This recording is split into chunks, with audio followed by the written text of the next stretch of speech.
Russell John Mort was born September 4, 1979.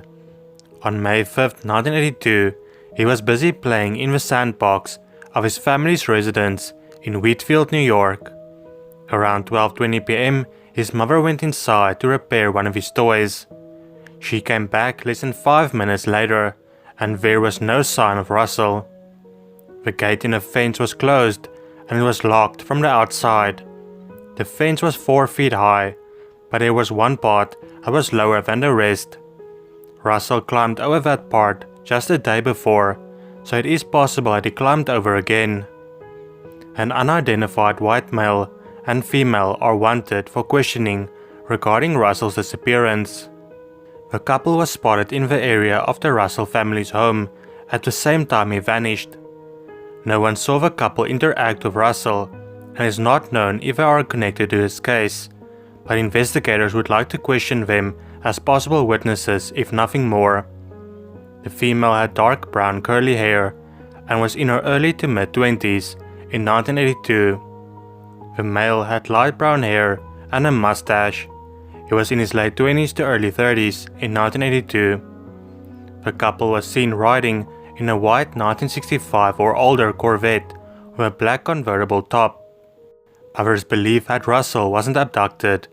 They believe it is more likely that he fell into the Niagara Falls, which runs about 100 yards from his home. In 2005, a man from Texas came forward believing he might be Russell. DNA tests were done and his DNA did not match. Jean Spangler was born September 2, 1923. She was an American dancer, model and actress who appeared in several Hollywood films in the late 1940s. In 1942 she married Dexter Banner, and in 1944 they had a daughter, Christine. The two of them divorced in 1946, however. What ensued was a long battle for custody. In 1948 custody was awarded to Jean. She moved in with her mother. October 7, 1949, Jean left the house around 5 p.m. She left her daughter with a sister-in-law and told her family she was going to meet Dexter to discuss a late child support payment. Jean never made it back home, however. The last sighting of her was in a grocery store at 6 p.m. She appeared to be waiting for someone. The main suspect was Jean's ex-husband, Dexter. He claimed, however, he hasn't seen her in weeks, and his story checked out. 2 days after she went missing, a purse was found in Griffith Park, about 5.5 miles from her home. The straps on one side were torn loose. This indicated someone ripped it off her arm. Inside the purse was a note which read, "Kirk, can't wait any longer. Going to see Dr. Scott.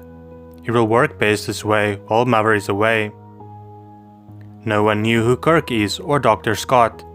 It is believed that she was romantically involved with Kirk, and Dr. Scott might have been a doctor that could have helped her with an abortion, since some of her friends told police that she was 3 months pregnant. There have been a few reported sightings of her, but nothing that could ever be confirmed.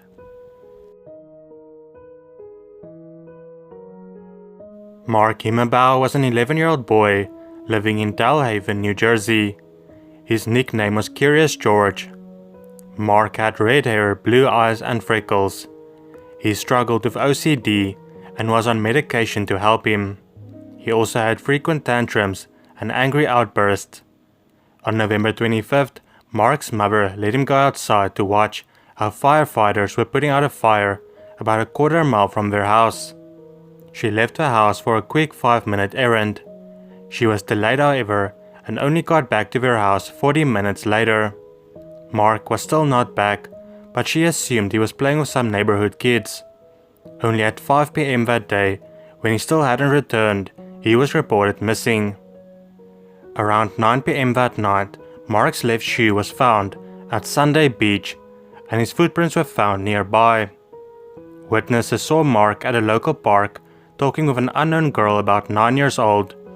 It is quite strange for such a small community not to identify the girl.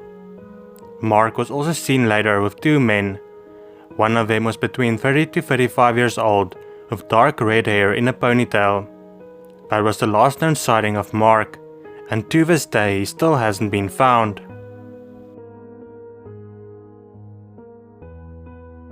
Michael William Negrete was born on March 25, 1981.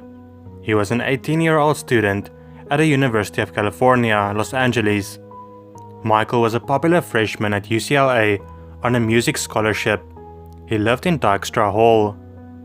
On December 10, he attended a party that was held on his floor with his friends. After that, he went to play video games in another room until 4 a.m. with a friend. After 4 a.m. he went to his room, never to be seen again. At 9 a.m. his roommate woke up and saw there was no sign of Michael, even though clothing, shoes, wallet, keys, and musical instruments were all there. The police could not find any indication that Michael had any enemies, a secret life, depression, drugs, or alcohol issues. The police soon received a lead. Several students claimed they saw a Caucasian man on their floor during the party that none of them knew. They released a sketch of this man and asked him to come forward, but he never did. More than 500 leads were submitted to the police, but unfortunately none of them ever led anywhere. Michael's parents hired 2 private investigators and offered a $100,000 reward for information leading to Michael's whereabouts. Brittanee Drexel was born in Rochester, New York in 1991. She aspired to be a nurse or a model. In April of 2009, she asked her mother if she, along with her boyfriend and a few other friends, could go to Myrtle Beach, California for spring break. Her mother refused, however, since she felt something bad was going to happen. On April 22nd, Brittanee left anyways, without telling her mother. She and her friend stayed at the Bar Harbor Hotel. 3 days after they arrived in Myrtle Beach at 8 p.m., Brittanee left her friends to walk 1.5 miles to another hotel called the Blue Water Resort. There she visited one of her longtime friends. She could be seen on security cameras. At around 8:45 p.m., she left the hotel. All the while she was texting her boyfriend, John Greco. At 9:15, her messages suddenly stopped. Her boyfriend tried to call her a few times, but it went straight to voicemail. None of her friends knew where she was. John then called Brittanee's mother, and the search started. The police saw the security footage of a Blue Water Resort. They also questioned Peter Brozowitz, who was her friend that she came to visit at the hotel. Brittanee's mother believes that her daughter was trafficked, but the police does not believe it is likely. It is still unknown what happened to Brittanee Drexel. Ruochen Liao was a 28-year-old California man originally from China. He worked at a car dealership in Santa Ana and went by the name Tony. Tony made up with 2 men for a deal. He didn't fully trust them after their first meeting. For the second meeting, Tony took his friend with him, for in case something happened. Tony was instructed to go alone for the third meeting, but he still told his friend to observe from a distance. On July 16, 2019 was the third meeting. Tony's friend saw him get into a dark-colored minivan and the driver sped off. When his friend still hasn't heard from him the next day, Tony was reported missing to the police. Tony's family received a ransom note asking for $2 million. The police believe the 2 men that kidnapped Tony is Guang Yao Yang and Pei Cheng Shen, but haven't been able to prove it yet. Even if they are involved, it is not known at all where Tony is. The FBI is offering a reward for any information on Tony's whereabouts.